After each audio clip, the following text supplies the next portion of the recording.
Buenas tardes, gracias por la invitación.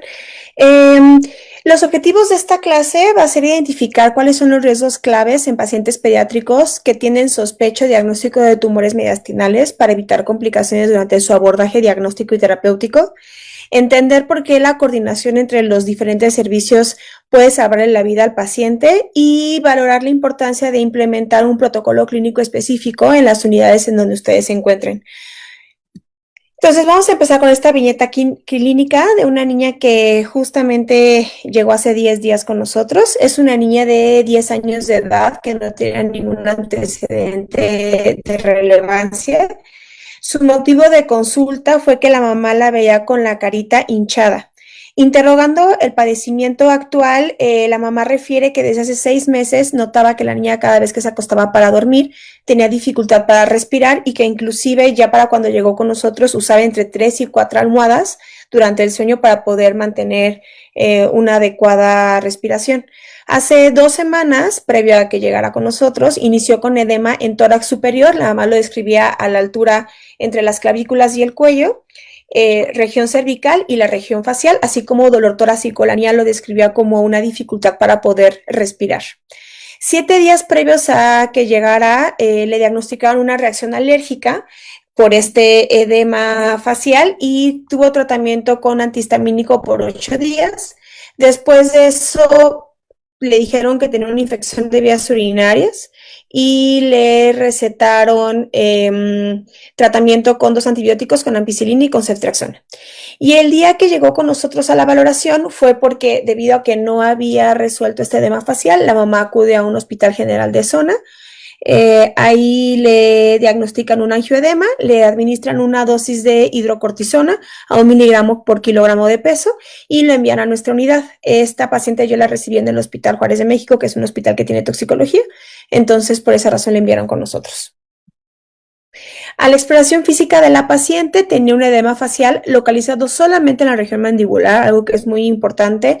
No tenía hinchazón en los párpados o en ninguna región más allá de la región mandibular y tampoco tenía distensión ni ingurgitación yugular. El resto de la exploración no tenía ninguna alteración, la exploración pulmonar completamente normal, los signos vitales estaban normales, tenía una saturación adecuada, frecuencia respiratoria y frecuencia cardíaca adecuada. Le tomamos una biometría hemática en la cual no había ninguna alteración y debido a estos síntomas pivote, que en urgencias los síntomas pivote son el síntoma más importante por el cual el paciente acude a urgencias, que para nosotros en ese momento fue la ortopnea, la disnea, la dificultad para respirar de varias semanas de evolución, decidimos realizar una radiografía de tórax. Al terminar esta clase, el objetivo es que nosotros podamos responder estas 3 preguntas con respecto a esta paciente. 1, ¿qué alteraciones presenta en esta radiografía? ¿Cómo deberíamos de continuar el abordaje diagnóstico de esta niña? ¿Y qué precauciones deberían de ser tomadas durante este abordaje diagnóstico e inclusive terapéutico? Más adelante voy a describir la radiografía de tórax. Entonces, vamos a empezar con el tema de tumores mediastinales. El mediastino es rombo color... es un hexágono color amarillo que está en la imagen, es el principal sitio de localización de tumoraciones torácicas en pediatría.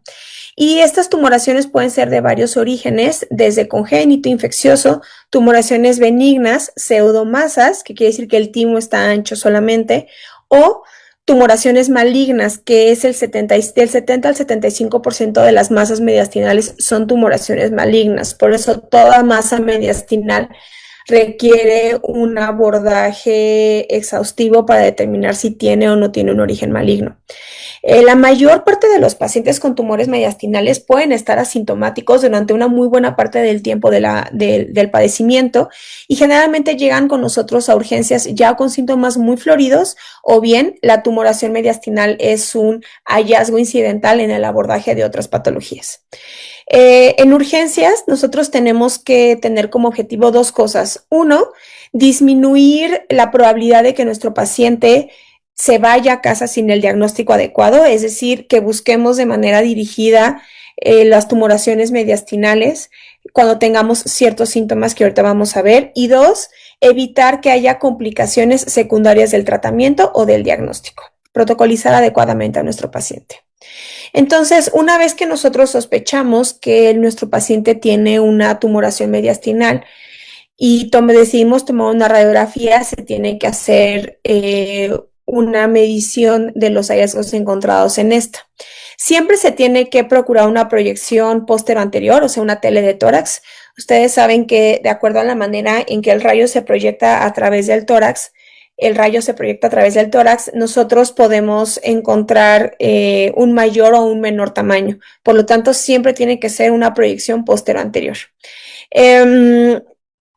Y cosas que nos van a alertar es un diámetro transverso del mediastino de más de 8 centímetros a la altura del arco aórtico, que es la línea azul que vemos en esa radiografía. Entonces nosotros trazamos una línea transversa que vaya desde el arco de la aorta hasta la región pariliar del otro lado, del lado derecho.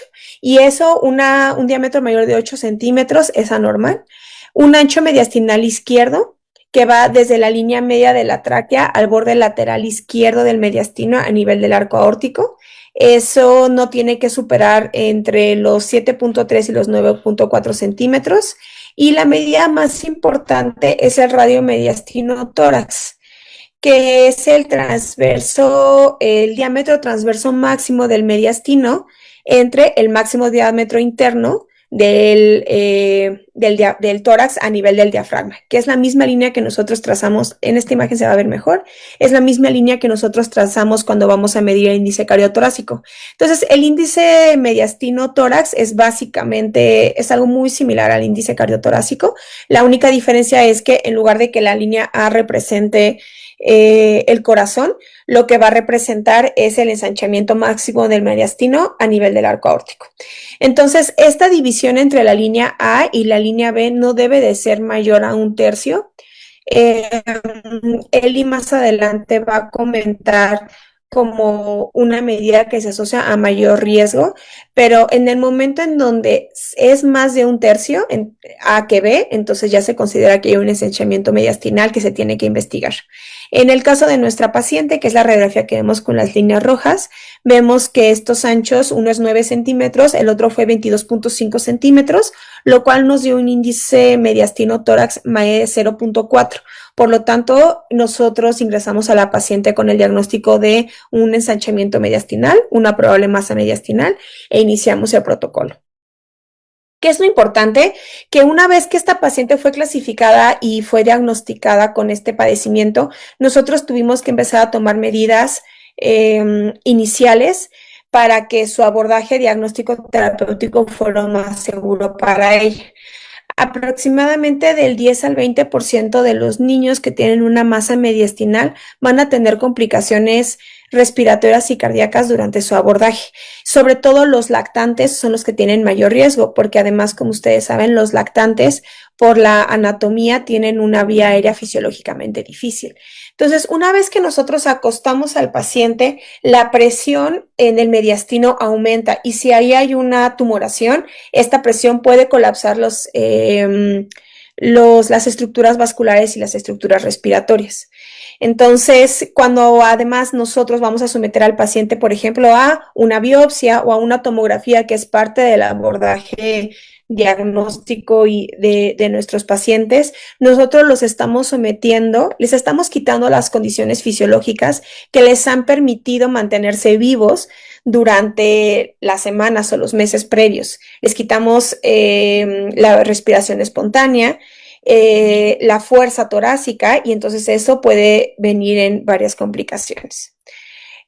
Las masas, el mediastino se divide en superior, anterior, medio, visceral y posterior, siendo el mediastino anterior el que tiene la mayor probabilidad de complicaciones en caso de que tengamos tumoraciones en ese sitio. Dependiendo de dónde encontremos la tumoración en el paciente, si en el mediastino anterior, medio o posterior, tenemos diferentes etiologías. Algo que es muy importante es que los linfomas, tanto de Hodgkin como no Hodgkin, son las principales masas encontradas en el mediastino, sobre todo en el anterior y en el medio. Y la probabilidad de que sea maligno es mayor del 50% cuando se encuentran en estas regiones. Entonces, más del 50% de las tumoraciones en pediatría se van a encontrar en el mediastino anterior, que como ya revisamos, es el sitio anatómico de mayor potencial para gravedad y complicaciones durante el abordaje de nuestro paciente. En un estudio retrospectivo de más de 117 pacientes, encontraron que todas las complicaciones ventilatorias y vasculares en estos niños fueron en pacientes que tenían la masa en el mediastino anterior.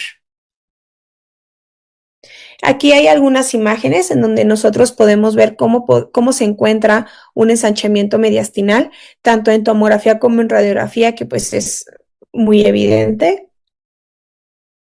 Y cuando la tumoración mediastinal es una urgencia, pues eso va a depender de la ubicación, el tamaño, el tiempo de evolución y si el niño obtiene síntomas inclusive previo a la inducción anestésica o previo al uso de relajantes musculares. Entonces, si el paciente ya tiene síntomas asociados a la compresión de estructuras tanto respiratorias como de grandes vasos, entonces en ese momento esa masa mediastinal se transforma en una urgencia y se tiene que abordar como tal. Los pacientes que presentan síntomas desde el inicio, desde que llegan al servicio de urgencias o desde que llegan a la consulta, son los que tienen mayor riesgo de tener un colapso hemodinámico o ventilatorio durante el abordaje. Las complicaciones las vamos a encontrar sobre todo cuando el paciente necesite ser intubado, cuando el paciente se le necesite aplicar ventilación con presión positiva o cuando el paciente tenga algún tipo de colapso hemodinámico secundario a estas dos intervenciones. ¿Cuál es el problema de la masa mediastinal? Es un problema mecánico desde el punto de vista más simple.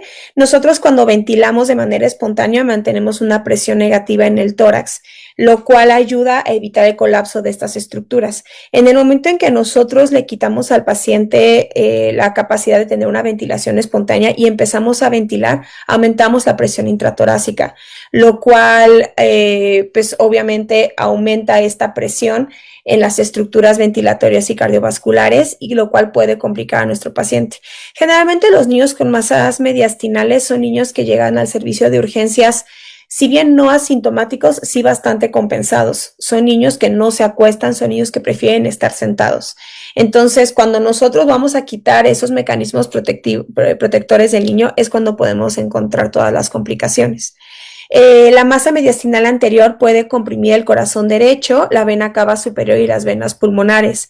Esto va a causar una falla cardíaca derecha, disminuyendo la precarga y el gasto cardíaco, causando edema pulmonar e hipoxemia.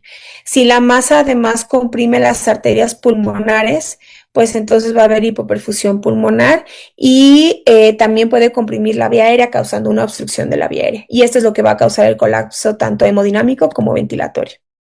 Si además de todo eso nosotros ponemos al niño acostado porque está muy llorón, porque necesitamos que se quede quieto, porque lo tenemos que revisar y lo obligamos a estar acostado, la gravedad más el movimiento cefálico del diafragma va a causar un aumento en la presión intratorácica. Y si nosotros además de eso lo sometemos a anestesia general, la relajación de los músculos de la pared torácica, de la glotis, los músculos bronquiales y traqueales van a permitir el colapso de la vía aérea. Y pues como ya mencionamos, la ventilación con presión positiva va a aumentar la presión intratorácica con el colapso consecuente de estas estructuras. Por lo tanto, se tiene que procurar que la mayor parte del tiempo estos niños tengan una ventilación espontánea, es decir, si los vamos a someter a ciertos procedimientos diagnósticos, como por ejemplo una tomografía, se tiene que procurar que el niño conserve su capacidad de ventilación espontánea, evitar en medida de lo posible relajarlo o darle una sedación profunda y mantenerlo el menor tiempo que se pueda en supino. En varios estudios que se han hecho, se han encontrado que los niños que más riesgo tienen para complicaciones hemodinámicas y ventilatorias son aquellos niños que al momento de presentarse a urgencias o a la consulta tienen más de 3 síntomas respiratorios o tienen una infección de las vías aéreas. O bien hay una evidencia de compromiso vascular o traqueal, que por ejemplo en el caso de la paciente que comentamos, pues tenía ya datos incipientes de un síndrome de vena cava superior, a lo mejor inicial, sin tanto deterioro, pero pues el hecho de que ya tuviera el edema facial sí hablaba de una compresión vascular. Entonces, estos son los pacientes que más complicaciones tienen. El 83% de los pacientes que no tenían complicaciones tenían menos, fue un error, perdón, tenían menos de 3 síntomas o signos al momento del ingreso. Y el mayor riesgo se encuentra en aquellos pacientes que tienen compresión traqueal. Si ya tuvieran un estudio de imagen previo, nos ayuda a saber. Si no, la verdad es que muchas veces es muy difícil saber si hay compresión traqueal o no. A veces la disfonía puede ser sugerente de compresión traqueal, pero sin un estudio de imagen como una tomografía es difícil saber si se encuentra o no.